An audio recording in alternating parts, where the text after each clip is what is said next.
Smart Ahmednagar news.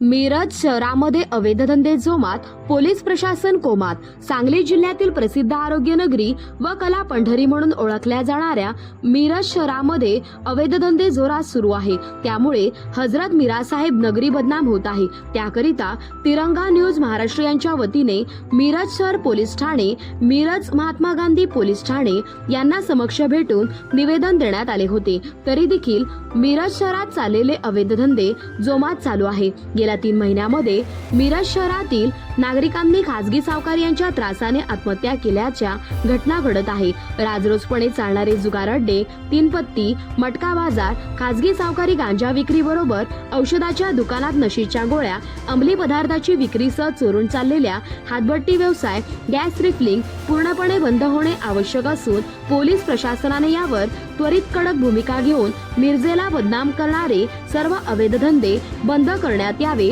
असे निवेदन काँग्रेस पार्टीच्या ओबीसी पश्चिम महाराष्ट्र सचिव वसीम शेख व तिरंगा न्यूज महाराष्ट्र मुख्य संपादक सलीमभाई अतार यांच्या वतीने सांगली जिल्हा पोलीस अधीक्षक संदीप घुगे साहेब यांना देण्यात आले। प्रतिनिधी लखन लोंढे।